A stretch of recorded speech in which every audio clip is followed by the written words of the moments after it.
ऐसी उसकी बन जाती है। ऐसे पुण्यवान पुरुष कहीं भी रहते हैं, उस जगह किसी भी तरह का प्रकोप होना हो तो वो टल जाता है।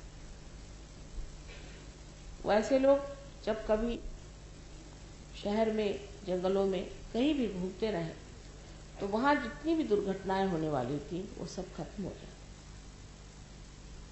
सो इस पुण्य नगरी में इन्होंने जन्म लिया है, वो विशेष पुण्य लोग, पुण्यवान लोग, और इस पुण्याई में उन्होंने यहाँ जो कुछ पाया है उसे उन्हें अब आगे पाने का है। लेकिन जब पुण्यवान मनुष्य पुण्य नगरी में पैदा होता है तो वो अपने को दूसरों के साथ तौलने लग जाता है। वो ये सोचता है कि देखो, हमने तो इतना पुण्य किया इसलिए हम यहाँ पैदा हुए, लेकिन यहाँ पे जो लोगों के पास पैसा है, जिनके पास धन दौलत है, वो तो दूसरे ही लोग, वो तो परमात्मा को भी नहीं जानते, भगवान को भी नहीं मानते और पूजा अर्चा भी नहीं करते, पर इनके पास तो इतना पैसा है, इतने धनवान लोग हैं, ये तो इतने सुखी लोग, तो हम क्यों इतने दुखी? अगर हम पुण्यवान हैं तो हम दुखी क्यों? ऐसा उसके दिमाग में विचार आता है। जब ये विचार उसके अंदर आ जाता है तो वो फिर या तो सोचता है कि हमारी समझ में आ ही नहीं बात, कोई हर्ज नहीं, ऐसा सोच करके अपने धर्म में जुटा रहता है, और या तो वो बदल जाता है और वो सोचता है कि नहीं, किसी तरह से भी पैसा जोड़ना या दुनिया की चीजें दौड़ना, दुनिया की इज्जत दौड़ना जोड़ना, यही सबसे बड़ी बात है।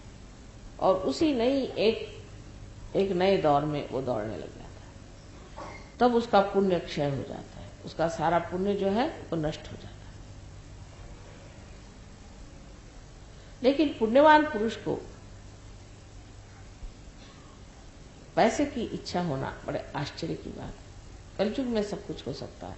ये मुझे खुद देख करके आश्चर्य होता है कि कलयुग में अगर कोई रियलाइज सोल भी पैदा हो तो वो भी शराब पी सकता है, ड्रग्स ले सकता है, मारामारी कर सकता है, दुनिया भर के काम एक रियलाइज हो, जिसे कि हम पुण्यवान मनुष्य समझते हैं, वो ये सब कर सकता है। ये कलयुग की खिंचाव है, उसका एक तरह का असर है, उसका वातावरण इतना जबरदस्त है। पुण्यवान मनुष्य भी जब संसार में आता है और जब इस चीज की तरफ में उसकी नजर जाती है तो वो उधर खिंच जाता है और उसके अंदर ये कमजोरियां धीरे धीरे आने लग जाती। ये कलयुग की एक बड़ी भारी हमारे ऊपर में दहशत है, लेकिन इसका एक दूसरा इलाज है।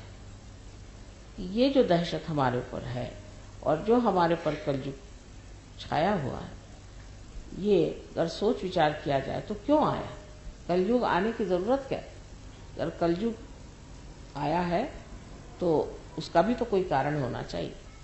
उसके बारे में एक दमयंती आख्यान में लिखा हुआ है कि एक बार दमयंती के पति नल को कली मिल गया, उसने उसे पकड़ लिया, उसे कहा कि देखो, तुमने हमारे पत्नी से विछोह कराया था और इतना हमें दुख दर्द दिया, अब मैं तुम्हें मार डालूंगा। तो कली ने कहा कि हाँ भाई, ये तो बात सही है, तुम चाहो तो मुझे मार डालो, लेकिन मेरा भी एक महात्म्य है। उसने कहा, तुम्हारा क्या महात्म्य हो सकता है?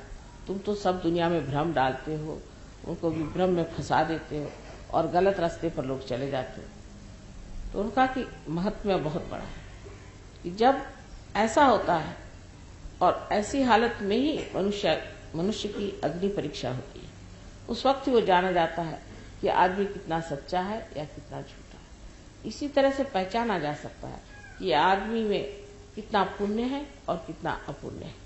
अगर उसके आगे कोई अग्नि परीक्षा न हो तो वो जाना नहीं जा सकता। जैसे कि बाइबल में भी कहा गया है कि जो मनुष्य कलयुग में पैदा होगा उसका लास्ट जजमेंट हो जाएगा, उसको जाना जाएगा कि उसमें पुण्य कितना है, अपुण्य कितना है। तो इसका ये महात्म्य है कि इससे हमारी अग्नि परीक्षा होती है। और उसने ये भी कहा कि इतना ही नहीं कि अग्नि परीक्षा होगी, ठावड़ेला फोटो क्यों ना कहा मेरा कोने दारा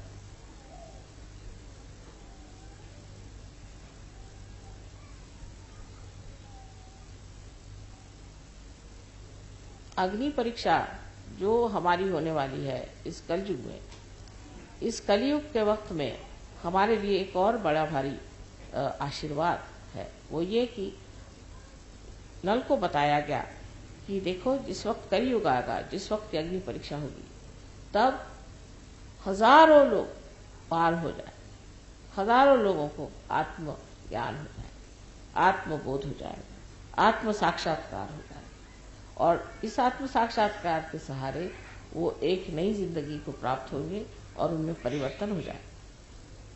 जो आज गिरी कंदरों में परमात्मा को खोजते फिर रहे हैं वो उसे प्राप्त करेंगे, ये इसका वरदान है। इसी बीच अब हम यहाँ पूना में आए हैं, जिसको कि मैं पुण्य पट्टनम कहती हूँ, जहाँ आने से मनुष्य को पुण्य का प्रभाव पता चल सकता है। यहाँ भी अगर आप सोचें तो आपको लगेगा कि यहाँ भी वही कलयुग है जो जहाँ है, हर जैसे वहाँ पे था वैसा यहाँ भी है। ये बात जरूर मानी जानी चाहिए कि जो चीज छिपी है, जो चीज दिखाई नहीं देती, उसके बारे में बात करने से कोई फायदा नहीं। लेकिन जब ये चीज खुल जाती है, आपके अंदर की चेतना जब खुल गई है, उससे जब आप जानेंगे तो आपको आश्चर्य होगा। इस पूना में इतने गहनता के कार्य हुए हैं।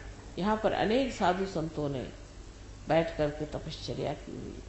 तुकाराम जैसे इतने बड़े महान पुरुष इसी पूना के पास ही में आए और यहीं रहे, उनका यही वास्तव्य है। तो इसका जो आकर्षण है वो उन लोगों के लिए है जो पुण्य को खोजते हैं और पुण्य में डूबना चाहते हैं। उन लोगों के लिए नहीं जो पैसा ढूंढते हैं और दुनिया भर की दौलत ढूंढते हैं, क्योंकि वो तो सिर्फ अपने लिए, किसी दूसरे के लिए नहीं। जो हम पैसा इकट्ठा करते हैं या चीजें इकट्ठा करते हैं, जो हम अपने लिए सत्ता इकट्ठा करते हैं, या हम किसी तरह का बड़ा भारी नाम, जिसको फेम कहना चाहिए, इस तरह का नाम इकट्ठा करते हैं, ये सब अपने लिए। लेकिन पुण्य जो है वो दूसरों पे असर करता है। जैसे एक दीप है, इस दीप पे आपको इसकी सफाई करनी है तो आप इसमें कुछ भी चमका दीजिए, इसको आप चांदी का बना दीजिए, चाहे आप सोने का बना दीजिए, इसको जिस भी चीज का चाहे आप बना सकते हैं, इस पर जो भी मेहनत करना चाहे कर सकते हैं। लेकिन बेकार क्योंकि इसमें दीप नहीं जला। जब इसमें दीप जलेगा तभी इसका उपयोग है। इसी प्रकार मनुष्य कुछ भी हो बेकार है, जब तक उसके अंदर आत्मा का दीप नहीं जलता तब तक वो बेकार है। और जब उसमें दीप जल जाता है तो वो पुण्यवान आत्मा हो जाता है और उसके अंदर से बहता हुआ प्रकाश हजारों दीप संसार में जला सकता है। इसलिए आज की पुण्य नगरी में इस पूजा का आवाहन बहुत बड़ी चीज। शक्ति का जब संचार पुण्य में हो तो वो पुण्य हजार गुने बढ़कर के अत्यंत शक्तिशाली हो सकता है। पुण्य की शक्तियां अनेक है, लेकिन उसमें अंदर अगर शक्ति ही संचरित हो जाए तो फिर क्या कहेंगे। पुण्य अभी तक जो लोगों ने जाना है वो ऐसा ही है कि पुण्यवान लोग जो होते हैं उनको सब लोग सताते हैं, उनको परेशान करते हैं, उनके पास कोई धन संपत्ति नहीं होती, उनके पास किसी तरह का कोई संरक्षण प्रोटेक्शन नहीं होता है। वो हर समय दबे रहते हैं लोगों से और उनको जो चाहे वो खींच ले जाता है, जो चाहे उन्हें बेवकूफ बना सकता है। लेकिन शक्ति का संचार होते ही इस पुण्य से वो प्रगाढ़ और प्रचंड प्रकाश निकलते हैं कि किसी की मजाल नहीं, किसी पुण्यवान आदमी को हाथ लगा। जो हाथ लगाएगा वो जानेगा कि ये कोई प्रचंड चीज। इसी प्रकार अगर कोई आदमी ये चाहेगा कि उनका पैसा नोच ले या उनको ठग ले या सताए तो अब सता नहीं सकता। ये कलयुग का बड़ा भारी आप पर आशीर्वाद है कि कलयुग में ही ये प्रकाश आ सकता है और जैसे ही अंदर ये प्रकाश आ जाएगा कोई आपको छू नहीं सकता, कोई आपको परेशान नहीं कर सकता, कोई आपकी हत्या नहीं कर सकता, कोई आपसे कोई चीज छीन नहीं सकता। आप पूरी तरह से संरक्षित हो जाते हैं और आप स्वयं इतने शक्तिशाली होते हैं कि जहां खड़े हो जाइएगा वहां कोई सा भी आतंक, आफत, कोई भी परेशानी हो, उसे आप एकदम खड़े होने से ही उसको खत्म कर सकते हैं। तो पुण्य में शक्ति का संचार यही आज का आवाहन है और आज की पूजा में यही करने का है। आता सगळ्यांना समजलंच असेल मी हिंदी भाषेत काय सांगितलं ते. कोणाकोणाला समजलं नाही.